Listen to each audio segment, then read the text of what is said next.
अस्सलाम वालेकुम नाज़रीन, अज की वीडियो तुहानूं विखावांगे कि भेडां दा अयड़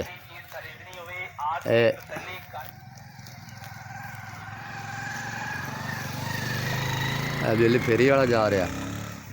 कैसियां खूबसूरत भेडां हैं। बाहर दा जंगल दा माहौल, पिंडां दा माहौल बड़ा खूबसूरत हुंदा। खुली हवा और खुली फिजा दे विच जानवर बड़े खुश रहिंदे ने, इंसान भी खुश रहिंदे ने। दोवें चीज़ां बीमारी तो भी महफूज रहिंदियां ने, क्योंकि खुली फिजा दे विच बहुत नज़ारा हुंदा है। यह टूबल है, यह खाली जगह है, बकरियां भेडां चर रही ने।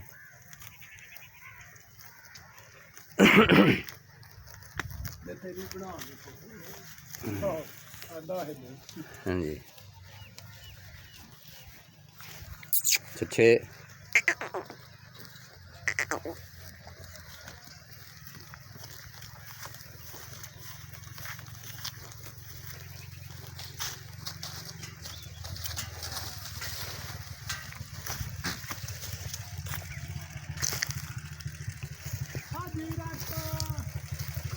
ये जानवर बड़े सियाने होंदे ने। यह खूआ है, यह खूआ है, खूए दे चार चफेरे फिर रही ने।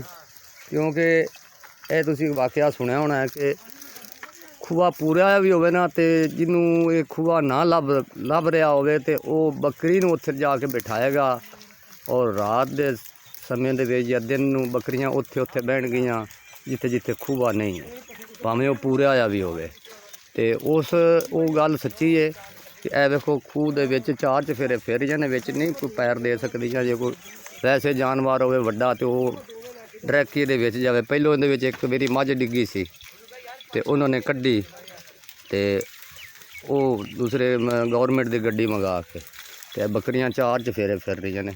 कोई विच नहीं जाएगी इंशाअल्लाह ताला।